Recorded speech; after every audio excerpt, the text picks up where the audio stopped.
So, first of all, thank you for choosing this very interesting subject. बहुत ही अद्भुत मुझे याद आया कि आपने कहा अभी हिंदी में बोल रहे हैं तो बहुत ही अद्भुत विषय है सौंदर्य का।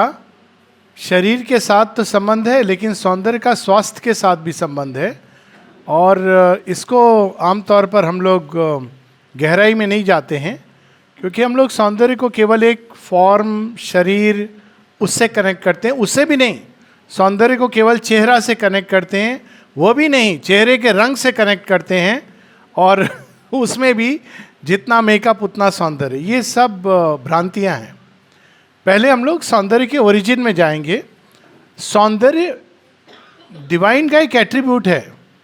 सत्यम, शिवम, सुंदरम, ये तीनों इंटरकनेक्टेड है। और हम लोग इसको भूल गए हैं। माता जी एक जगह कहती हैं कि एक असुर के कई सारे प्रभाव हुए भारतवर्ष पर। उसमें एक था कि उसने सौंदर्य को नेग्लेक्ट करना, शन करना, दूर करना सिखा दिया। उसका परिणाम मैं तो आज तक देखता हूँ कि थोड़ा बहुत हम लोग बस बाहर बाहर का सौंदर्य करते हैं, लेकिन वातावरण का सौंदर्य, वातावरण की स्वच्छता, ये सब इंटरकनेक्टेड है। लेकिन हम लोग वापस ओरिजिन पे जाएं, क्योंकि किसी भी चीज़ को अगर हमको समुचित रूप से समझना है तो उसके ओरिजिन पर जाना पड़ेगा। सौंदर्य दिव्यता का एक ना केवल एस्पेक्ट है, लेकिन उसके कुछ कजिन्स और सिस्टर्स हैं जिनके साथ वो रहती है या रहता है। तो सौंदर्य के साथ क्या रहता है? सौंदर्य के साथ आता है डिलाइट। कोई भी चीज़ अगली होती है, किसी विचार हो, कोई भी लेवल पर, तो एक संकुचन आता है। सौंदर्य जैसे खोल देता है हम सबको आनंद के प्रति। सौंदर्य के साथ क्या आता है? हार्मनी। आप संसार में पैटर्न्स देखिए, कोई भी चीज़, पैटर्न्स को देख करके ऐसा प्रतीत होता है कि एक सेंस ऑफ ब्यूटी। अगर एक रोज को देखिए, इतने सुंदर सुंदर पुष्प हैं, हम क्यों इनको सुंदर कहते हैं? Look at the harmony. Chaotic नहीं है, ये नहीं कि कैसे भी कुछ भी कर दिया। मानव शरीर की रचना को देखें।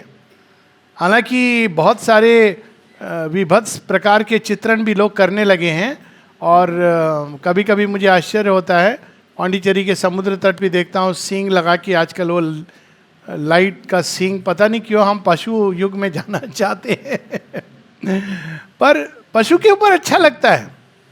पशु के ऊपर अगर आप मुकुट लगा देंगे तो अजीब लगेगा। ऐसा भी मनुष्य लोग करते हैं कई बार। पशु तुल्य मनुष्य के ऊपर मुकुट रख देते हैं, वो बहुत विभत्स लगता है। It enhances ugliness. और उसी प्रकार से मनुष्य के सिर पर सींग, वो भी बड़ा आश्चर्य लगता है। खैर, प्रकृति के अंदर सौंदर्य के साथ हार्मनी कनेक्टेड है। Harmony of form. गैलेक्सी को देखें, क्यों गैलेक्सी? एटम्स को अगर हम देखें, कभी उसको जूम करके देखें कि अणु की रचना, उसमें जिस तरह से वो मूवमेंट हो रहा है, गति हो रही है, एक केंद्र है और चारों तरफ, इट इज सो अमेजिंग। कभी भी मन उदास हो तो बहुत सारे उपाय हैं, रेसिपीज हैं। एक तरीका है just zoom into the movement of our own galaxy. क्या सुंदर नाम है, आकाश गंगा। तो just to look at it, it makes us vast and immediately joyous. एक हमारी प्रॉब्लम लगती थी, छोटी सी प्रॉब्लम, इसके विशालता के सामने। तो सौंदर्य के साथ हार्मनी जुड़ी है। सौंदर्य के साथ एक तीसरी चीज जुड़ी है जो उसका कोर है, और वो है लव। जब लोग पहली बार, इवन मानवीय प्रेम जब होता है तो क्या होता है? चेहरे पर निखार आता है, नेचुरल ब्यूटी। और निखार को देख करके लोग कहते हैं, लगता है कि तुमको किसी से प्रेम हो गया है। सावित्री में एक वर्णन है इसका, कि जब सावित्री आती हैं फॉरेस्ट से और नारद उनको देखते हैं, तो नारद तो गोलमोल बात टेढ़े मेढ़े करके सत्य को ही बता रहे हैं, लेकिन सब तरफ से। तो कहते हैं, कौन हो तुम जो ऐसे आई हो? तुम्हारे हाथों को अगर मैं देखूं, तुम्हारे चेहरे की लालिमा को देखूं, तो ऐसा लगता है कि कोई अद्भुत घटना घटी है, और तुमने शायद देवताओं का दर्शन किया। अभी घुमा फिरा के बता रहे हैं। तो सौंदर्य के साथ प्रेम बहुत इंटीमेटली जुड़ा है। तो अगर डेफिशिएंसी हो जाती है इन सब चीज़ों के सौंदर्य के भाव में, और ये हर लेवल पर अप्लाई करता है। It's a very vast, interesting, fascinating subject. So anyway, अब उस ओरिजिन से आए। अब दिव्यता के ओरिजिन में ये सब चीज़ इम्पर्सनल है। ब्यूटी नहीं, बेटिट्यूड है। डिलाइट है, इम्पर्सनल है। वो कोई भी जो दिव्यता का स्पर्श पाते हैं ट्रांसेंडेंट रेल्म में सौंदर्य को, उनको सब जगह वो सौंदर्य की अनुभूति होती है, इवन अगलीनेस के अंदर, क्योंकि उन्होंने उसको स्पर्श किया है जो फॉर्म्स के परे है। ओरिजिन में beauty is beyond forms, it is formless, it is universal. हर चीज में भगवान है, हर चीज में बीएटिट्यूड है। अंतर यह है कि उसको निकालना हमने नहीं सीखा। एक शिल्पकार को आप पत्थर पकड़ा देंगे, बड़ा सुंदर लगा मुझे ये आइडिया स्टोन को भी स्थापित करने का। आप शिल्पकार को पकड़ा देंगे तो उससे से बड़ी सुंदर मूर्ति बना देगा। ये कई लोग मूर्ति पूजा को बुरा मानते हैं या जो भी, लेकिन इसमें कई डायमेंशन हैं। एक डायमेंशन ये है, देखिए उसको, कि उसने कास्ट से या पत्थर से या मिट्टी से सौंदर्य को अभिव्यक्त कर दिया, हाउ ब्यूटीफुल, और डिवाइन को स्थापित कर दिया। That is the power of a stone, power of mud. तो सौंदर्य अपने आप में फॉर्मलेस है, बीएटिट्यूड है, ब्लिस है, लव है, जो अपने आप में मगन है। दिव्यता के अंदर जो प्रेम है, उसको किसी के प्रेम पाने की आवश्यकता नहीं होती और किसी को प्रेम देने की भी आवश्यकता नहीं होती। Love which is self enamoured of its own delight. इसीलिए अगर प्रेम को, आनंद को, सौंदर्य को संपूर्णता में यदि अनुभव करना है तो डिवाइन के साथ एक होके, उनके कांटेक्ट से प्रारंभ होता है और उनके साथ एक होके वो अनुभव होता है। तब किसी भी बाहरी चीज की जरूरत नहीं होती। लेकिन डिवाइन भी नहीं चाहता है कि केवल सब मेरे अंदर रहे, हालांकि सब कुछ वही है, उनका है, बोलना भी दूरी है, सब कुछ वही है। तो वो अपने आप को एक्सप्रेस करते हैं। एक्सप्रेस करने के लिए अपने ही अंदर से अपनी शक्ति को निकालते हैं, और वही शक्ति जो उस अरूप अनाम उनको रूप और नाम देती है, गुण से भरती है, उसी को हम लोग माया कहते हैं। अब चूंकि ये वर्ड आ गया है तो क्विकली 2 लाइंस में, माया जो फॉर्म्स बनाती है, माँ, माता, मात्रा, दवाई को भी हम लोग मात्रा में करते थे। शी मेक्स फॉर्म्स, किसके लिए? उस परम सौंदर्य को रूप में बांधने के लिए। और जब तक वो एकत्व के आधार पर चीजों को बांधती है तो वो विद्यामयी है, शी इज कॉन्शियस। हम लोग भी रूप में, नाम में उस एकत्व के साथ अलग अलग प्रकार से दर्शन कर सकते हैं उसी एक का। और जब वो विस्मृत हो जाती है फॉर्म में तो वो अविद्यामयी हो जाती है। This are the 2 steps. लेकिन इसके मैं विस्तार में नहीं जाऊंगा बिकॉज वो एक अलग सब्जेक्ट है, फैसिनेटिंग सब्जेक्ट है। लेकिन माया gives forms to the formless. तो ब्यूटी को वो फॉर्म में एक्सप्रेस कर रही है। अब यहाँ पर हम लोग जूम इन करें ब्यूटी, लेकिन जहाँ भी ब्यूटी होगी हार्मनी होगी, लव होगा, डिलाइट होगा, एवरीवेयर। पहले वो मेटीरियल वर्ल्ड में, क्योंकि he wants to be money, तो क्या करती हैं वो मेटीरियल वर्ल्ड। अब देखिए मेटीरियल वर्ल्ड में कभी भी another cure for depression, go to a mountain, look at a mountain. Mountain जाना मुश्किल है, राउरकेला में तो है चारों तरफ, तो look at the picture of A mountain, mount Everest और द हिमालयन रेंजेस। जगह जगह पर लोग इसको लगाते थे क्योंकि और कुछ नहीं, उसको देख करके ही अंदर में एक विशालता और एक सौंदर्य, इसका जॉय का अनुभव होता है। तो आप देखिए मटेरियल नेचर में सब जगह एक जॉय भरा हुआ है और उसके साथ में एक ब्यूटी भरी है, गंगा का बहना। और ये ब्यूटी वैसे नहीं है जैसे हम समझते हैं पर्सनलाइज्ड। गंगा का, मंदाकिनी का मंद मंद बहना भी सुंदर है, और मंदाकिनी का जब भयानक रूप होता है जिसमें वो कितने शिलाखंड, घर, सब कुछ लेकर के चली जाती है, काली का नृत्य, वो भी सुंदर है, लेकिन हम उस सौंदर्य को समझ नहीं पाते। श्याम सुंदर केवल तब सुंदर नहीं है जब वो बांसुरी बजा रहे हैं, श्याम सुंदर तब भी सुंदर है जब वो कुरुक्षेत्र के युद्ध क्षेत्र में खड़े होकर कहते हैं कालोस्मि भव लोक क्षय कृत प्रवृद्धो, उसमें भी एक सौंदर्य है। ये हमारे पुराने उसमें ये इनबिल्ट था, युद्ध का सौंदर्य कभी कोई कल्पना कर सकता है? ये तो विभत्सता है, विभत्सता में भी रस है। जहाँ सौंदर्य है वहाँ रस है। आपने उस रस को पा लिया तो वही जीवन देने लगता है। ऐसे लोग हैं जो युद्ध में भी रस को पाते हैं और उससे वो पोषित होते हैं, और ऐसे लोग हैं जो हर चीज़ में भय खाते हैं, तो वो तो पोषित क्या, वो प्रदूषित होते रहते हैं हर चीज़ से। तो मटेरियल वर्ल्ड में वो क्रिएट करती है सौंदर्य, फॉर्म्स, प्योरली फॉर्म के थ्रू एक एक चीज़। और जहाँ पर भी दिखता है, कभी सीपी को एक देख लीजिए कैसे बनाती है, वेव्स का उठना गिरना देख लीजिए, नदियों का अगर ऊपर से सैटेलाइट इमेजेस, भारतवर्ष में लगता है कि ऊपर से नीचे तक मालाएं पहनी हुई है भारत माता ने, राइट फ्रॉम ब्रह्मपुत्रा, गंगा, यमुना, गोदावरी, ये पढ़ते थे बचपन में, गंगा चे यमुने चे सरस्वती जो गुप्त रूप से बह रही है. इट्स सो ब्यूटीफुल अगर हम ऐसे देखें इमेजरी करके, हिमालय की रेंजेस. लेकिन फॉर्म्स में अब फॉर्म्स भी सूक्ष्म बनाने हैं, ये तो ग्रॉस फॉर्म्स हो गए. सूक्ष्म फॉर्म कैसे बनते हैं? जब वो पशु जिसके अंदर जीवन भी एक, उसके अंदर एक रूप है, लेकिन हम उसको सौंदर्य है जिसको हम देख नहीं पाते. जीवन में सौंदर्य कैसे अभिव्यक्त होता है? गति के साथ. मटेरियल वर्ल्ड में स्टैटिक, गति के साथ. अब देखिए, now look at a tiger leaping on A pray. उसके केवल मोशन को capture, even a snake, cobra भयानक है, लेकिन कभी उसको स्लो मोशन में खुद जाके नहीं ट्राई करना है. Only for experts it is danger. It is not to be tried. But look at the motion. अगर स्लो मोशन में उसको देखेंगे, जैसे वो अनकॉइल करता है, फन उठाता है, स्विफ्टली वो अपने target. It is so amazing. Flight of A bird, गति का सौंदर्य उसमें दिखाई देता है. Flight of A bird, hatching of an egg. अगर इस सबको स्लो मोशन में, जो गति का सौंदर्य है वो हमको पशु, इवन कोपल का फूटना एक प्लांट में, फूल का प्रस्फुटित होना, ये सब डिप्रेशन के क्योर हैं. Because why? Because beauty heals also. तो रोज उठ के लोग देखते थे, ये सब नेचुरल चीजें इनबिल्ट थी कि नया पत्ता आया, आज नया पत्ता आया, न्यूज हो जाता था. आज का अखबार, नई खबर, आज हमारे प्लांट में एक नया पत्ता आया. अरे देखो देखो देखो, वो कली खिल गई. देखा है आपने, एक्सपीरियंस किया है वो? ये सब हम भूल गए हैं, सब वो लेफ्ट ब्रेन बन गया है. और jokingly I have shared this joke. Man has two sides of the brain.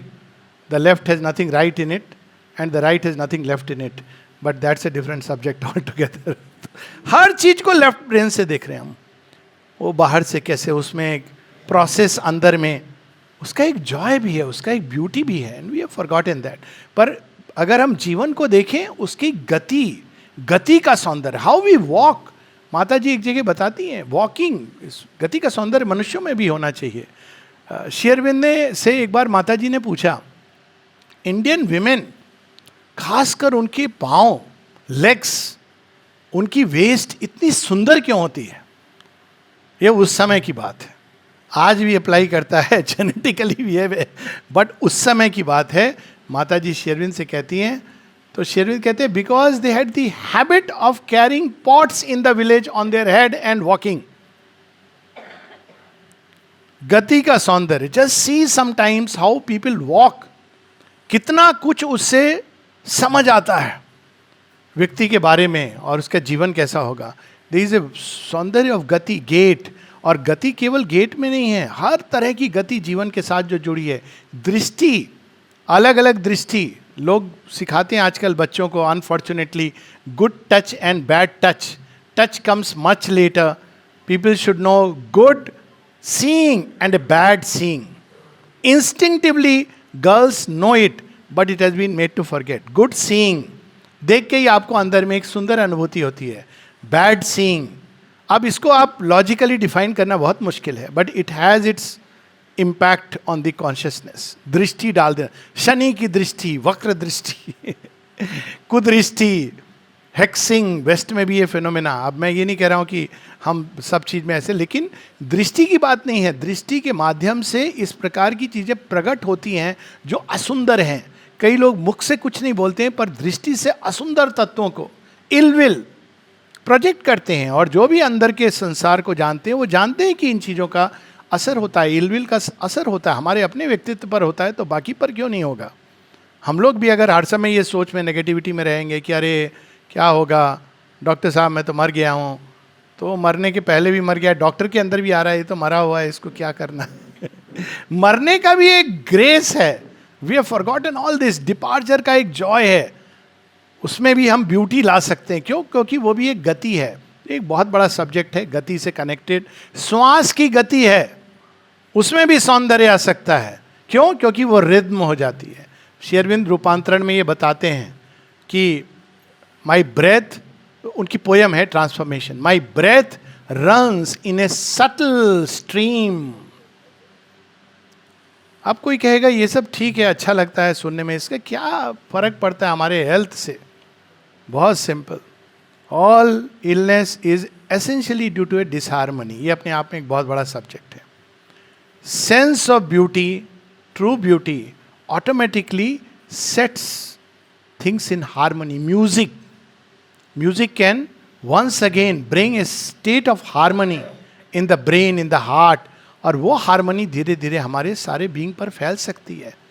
Disharmony, एक ऑर्गन ठीक से काम नहीं कर रहा है, बाकी सबके साथ मिल के नहीं काम कर रहा है, तो you can once again we can harmonise it. वो एक again deeper subject, but to start with गति का सौंदर्य, श्वास की गति, हृदय की गति, हार्ट डिजीज, रिदम डिस्टर्बेंसेस। क्यों? गति का सौंदर्य खराब हो गया हो। ईसीजी देखने से लगता है ये क्या है, किसका हार्ट है? नहीं, it is a science, but when you look at it the first impression ये क्या हो रहा है, ठक ठक इधर बड़ा बीट्स। इस ईजी में वो देखिए एक स्मूथ फ्लो है, वो एकदम डिस्टर्ब हो गया। असुंदर, कहीं से कहीं असुंदर तत्वों का प्रवेश आ गया है अंदर में, क्योंकि सौंदर्य के साथ हार्मनी होती है, सौंदर्य के साथ जॉय होता है बीइंग में, और जॉय के साथ हीलिंग होती है, लव होता है बीइंग में, लव के साथ हीलिंग होती है। वो एक डिफरेंट सब्जेक्ट है, मैं अपने को रेजिस्ट कर रहा हूँ not to go into it, समय की सीमा है। सो उसके बाद आता है मन। मन के विकास के पहले आती है भावनाएं, भावनाओं का सौंदर्य। अब वो माया, she is trying to create forms for the all beautiful. भावनाओं का सौंदर्य कहते हैं ना हम लोग, अभी तो हम लोग इसको ऑलमोस्ट विस्मृत हो गया है। क्यों? क्योंकि भावनाओं को कौन देखता है? सौंदर्य होता है भावनाओं का। माता जी एक कहानी बताती हैं, बड़ी बड़ी अद्भुत, कई उनकी कहानियां हैं। तो एक दिन एक थिएटर में वो जाती हैं प्रोग्राम देखने के लिए, डांस ड्रामा था या जो भी था, तो पीछे कोई बैठा है जो देख नहीं पा रहा है। क्यों? क्योंकि माता जी वॉज लिटिल टॉल, देख नहीं पा रहा है। तो माँ थोड़ा सा चेयर में नीचे आती हैं ताकि वो देख सके, और माँ कहती इतना मुझे आनंद अनुभव हुआ। That is the Buddhist teaching. अब उन्होंने इतना आनंद अनुभव हुआ, हमारे ईश उपनिषद में भी है, तेन त्यक्तेन भुंजिता, डिलाइट बाई रिनाउंसिंग। उनको वो नहीं देख पाई ठीक से, क्योंकि अब उन्होंने हल्का, लेकिन किसी और को। ये क्या है? भावनाओं का सौंदर्य है। हमारे इंडियन लिटरेचर में तो इतनी अद्भुत अद्भुत कहानियां हैं, उनका जिस तरह से बताया गया है। अब देखिए, जब राम और सीता का विवाह होता है तो सीता जी को देखना है, राम कैसे हैं ठीक से देखना है, दूर से देखा है उन्होंने। उसमें भी देखिए फॉर्म का सौंदर्य, ये भारतवर्ष में था, इसको हम भूल चुके हैं। रामचरितमानस से जिनका परिचय है, फॉर्म का सौंदर्य बताते हैं। फॉर्म का सौंदर्य कैसे बताते हैं? कई सारे, कि उनकी आंखें कैसी हैं, उनके पाँव कैसे हैं, और उनके हाथों को डिस्क्राइब करते हैं जब श्री राम के। तो पोइट लिखते हैं, आजानुभुज चर चाप धरी संग्राम जित खरदूषणम। आजानुभुज, व्हाट डज इट मीन? जिनके हाथ घुटने तक आते हैं, लंबी भुजाएं। अब इसको कह के उन्होंने बता दिया वॉरियर हैं ये, संग्राम जित खरदूषणम। वो नहीं जीतेंगे तो कौन जीतेगा? He is a warrior. Singh जैसी चाल, जो वॉरियर्स की, ये सब डिस्क्रिप्शन है। अर्जुन जब जा रहे हैं तो लगता है जैसे सिंह जा रहा है। उसी तरह माता सीता का डिस्क्रिप्शन है। श्री कृष्ण का तो पता ही होगा ना, मधुराष्टकम, ये भी मधुर है, वो भी मधुर है, सब मधुर है, चाल भी मधुर है, दृष्टि मधुर है, वाणी मधुर है, सब कुछ मधुर है। सौंदर्य का बोध जो शरीर के अंदर एक दिव्यता का की उपस्थिति है वो। और यहाँ पे फॉर्म के साथ साथ फीलिंग्स का सौंदर्य। और फीलिंग्स में देखिए दो वॉरियर हैं। एक वॉरियर है रावण, और वो जबरदस्ती सौंदर्य को अपने पास कैद करना चाहता है। ये एक प्रवृत्ति है उसकी। और वो किस तरह से बोस्ट करता है, बड़ा सुंदर, कहाँ यहीं पर लिखा है, नेवर बोस्ट। बहुत wonderful advice. and advised to keep our visiting cards away. This is a very subtle form of boasting. देखिए मेरा विजिटिंग किस चीज का बोझ, सब कुछ तो भगवान का है, ये क्या है हमने किया है. एनीवेज, सो वो एक जब राम रावण का युद्ध होता है तो आप देखिए उसमें बड़ी अद्भुत है. और उससे भी पहले परशुराम के साथ संवाद है, उसको आई स्पीक अबाउट दैट. सो परशुराम हैं, वो अवतार हैं, और धनुष तोड़ दिया है किसी ने तो क्रोधित हो गए हैं, और वो क्रोध में बोल रहे हैं, और लक्ष्मण उत्तर दे रहे हैं. उधर से चल रही है होविट्सर, इधर से चल रही है रफेल. सो अभी दोनों के बीच युद्ध हो रहा है, वाणी का युद्ध. राम जी चुपचाप खड़े हुए. जस्ट इमेजिन दिस सीन सौम्य भाव से. तो एक पॉइंट आता है जब परशुराम चैलेंज कर देते हैं, कहते देखो राम, तुम तो चुपचाप खड़े हो, बहुत सौम्य हो, I appreciate you, but your brother he is very he is annoying me, and I am going to now challenge him to war and he will die. अभी वो मर जाएंगे, अभी मैं युद्ध के लिए तुमको देख करके मैं चुप था, लेकिन इसने सब लिमिट्स क्रॉस कर दिए. अब देखिए राम जी भी लिमिट क्रॉस करते हैं, लेकिन किस तरह से राम जी लिमिट क्रॉस करते हैं. कहते हैं प्रभुवर ये काम मत कीजिएगा. क्या? चैलेंज मत कीजिएगा युद्ध के लिए. क्यों? कहते हैं हम सूर्यवंशी हैं, अगर मृत्यु भी चैलेंज करती है तो हमको स्वीकार करना पड़ेगा, और एक बार हम युद्ध में उतर जाते हैं तो मृत्यु भी सामने नहीं ठहर सकती. Now look at the subtle way that he has conveyed what strength is embodying. पर समुद्र की तरह गहरा, विशाल, शक्तिशाली, लेकिन सौम्य. ये सौंदर्य नहीं है तो क्या है? एक सौंदर्य जो वाणी के माध्यम से, वाणी का सौंदर्य, सत्यम वद प्रियम वद, जो कई बार आइदर रिमेन साइलेंट और speak the truth but beautifully. तो मनुष्य के अंदर थॉट का सौंदर्य, वाणी का सौंदर्य, और इसके द्वारा वो क्या कर रही हैं? माया. वो अल्टीमेटली उस परम सौंदर्य को अभिव्यक्त करना चाह रही हैं फॉर्म के माध्यम से. जड़ तत्व में केवल आकृति के द्वारा, और जीवन में गति के द्वारा, और मनुष्य के अंदर भावनाओं में, विचारों में, इन सब के द्वारा वो अभिव्यक्त कर रही हैं. तो सौंदर्य को जब हम शरीर के साथ जोड़ते हैं, अब when we zoom in body and beauty, so केवल ये बाहर की आकृति नहीं है, वो तो जड़ प्रकृति की बात हो गई. बाहर की आकृति से जब हम केवल सौंदर्य को देखते हैं तो धोखा खाते हैं. वो स्टोरी है ना, जब वो रानी थी, बहुत कीमती मिरर था, शीशा था, एक दिन दासी से गिर गया, और दासी को लगा आज मेरा जान चला गया. जाके रानी से कहती है, सिर झुका के, रानी वो जो बहुत कीमती शीशा था वो गिर गया, टूट गया. वैसे उसने कहा था चीन का शीशा, तो मुझे कहानी बड़ी इंटरेस्टिंग लगती है. चीन का शीशा गिर के टूट गया, तब भी मेड इन चाइना प्रोडक्ट का यही बात होता था. तो लाइफ बड़ी शॉर्ट होती थी. तो रानी कहती है अच्छा हुआ, रोज मैं अपने मुख को देखकर समझती थी मैं सुंदर हूं, अच्छा हुआ आज उससे मैं मुक्त हो गई. तो जब हम बॉडी से ब्यूटी को जोड़ते हैं तो केवल मुख का आकृति वो प्रकृति ने दी है. इट्स नाइस, इट्स गुड, ये नहीं कि हमको शन करना चाहिए. फिजिकल फॉर्म की ब्यूटी केवल मुख की आकृति से नहीं, हार्मनी ऑफ प्रोपोर्शंस.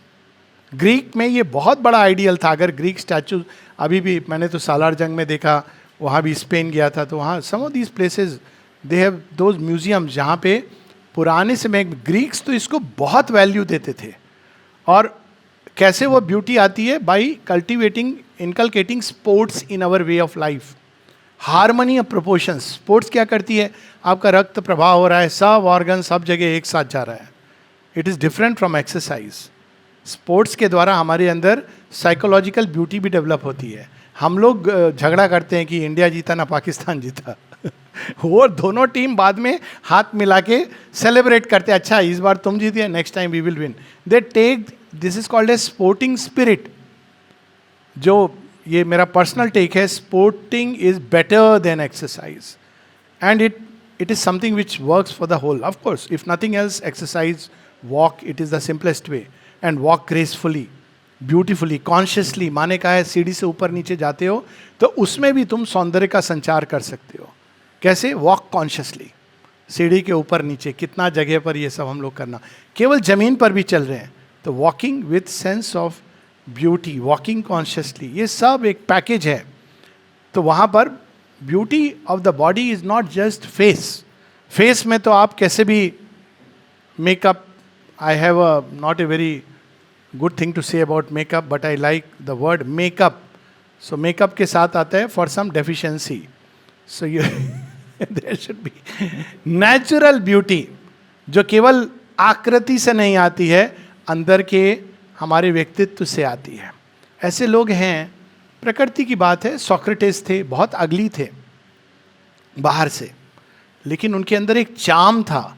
उस वो वाइटल चार्म नहीं, उनके व्यक्तित्व का चार्म था. उस चार्म के कारण जितने यूथ लोग थे उनके पास दौड़े चले आते थे. वो आकर्षण था उनके अंदर. तो ब्यूटी आकर्षित करती है, लेकिन वो केवल ब्यूटी ऑफ फॉर्म नहीं. ब्यूटी ऑफ फॉर्म तो मैनिक्विन्स होते हैं ना, जो आप कोई दुकान में जाएंगे तो देखेंगे कपड़ा ड्रेस पहना करके खड़े हुए हैं.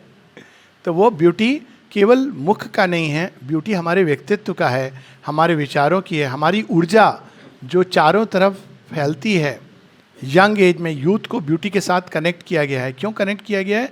यूथ में वाइटैलिटी, अनटस्ट, कहते हैं ना प्योर वर्जिन, ये इसका मतलब ये होता है कि वो एक अपनी प्रिस्टिन प्योरिटी में पुष्प है जो खिला हुआ है और उसको जाना चाहिए भगवान के चरणों में. एक्चुअली ये और बात है कि वो लेके किसी का जोड़े में किसी के उधर चला गया, वो एक destiny. One day we will understand these things. पर उसके अंदर जो ब्यूटी होती है वो क्यों लॉस हो जाती है? क्योंकि जैसे ही हम एडल्टहुड में ग्रो करते हैं, आप देखिए बच्चों के अंदर एक स्वाभाविक ब्यूटी होती है, डजंट मैटर. इवन आप, मैंने देखे हैं सांप के भी छोटे छोटे बच्चे, एक ब्यूटी दिखती है हर बच्चे के अंदर. चाहे वो और सिंह का हो, सिंह तो खैर वैसे भी सुंदर होता है, श्रृगाल का हो, बच्चों के अंदर एक ब्यूटी होती है. क्यों ब्यूटी होती है? अभी उनके थॉट्स में ये सब नहीं आई है चीज़ें. जैसे ही वो 15 को क्रॉस किए वैसे शुरू हो जाता है, तू बोल देना ये बात, मैं भी नहीं आऊँगा, हाँ बता देना टीचर को कुछ भी बहाना. कहाँ से सीखते हैं? मम्मी पापा से सीखते हैं. बोल दो पापा अभी घर में नहीं है.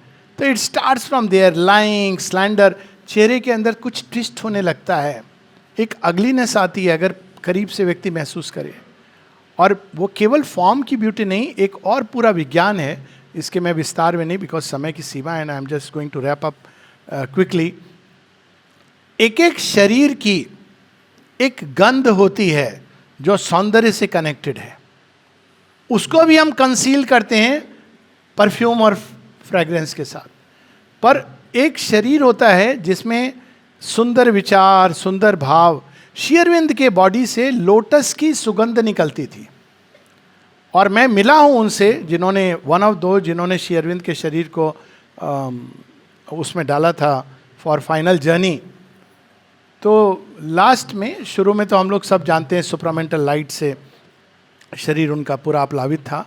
फिर वो लास्ट में थोड़ा जो फ्लूइड उनके बॉडी से थोड़ा सा जो निकला, उस फ्लूइड की ना केवल सुगंध लोटस फ्रेग्रेंस की थी उनकी फिंगर्स में अंतिम समय तक. He just left his body few years back, 2 years back. उनके हाथ में, उंगली में अब तक वो सुगंध, जैसे कि वो परमानेंट परफ्यूम आ गया है. Fragrance of the body. आप सुनेंगे कि वो पशु कैसे जानते हैं, भय की सुगंध होती है, सद्भावना की सुगंध होती है. पूरा एक विज्ञान है. वाणी, ध्वनि की का सौंदर्य होता है, जेस्चर्स का सौंदर्य होता है, टच का सौंदर्य होता है, कैसे हम किसी को स्पर्श कर रहे हैं.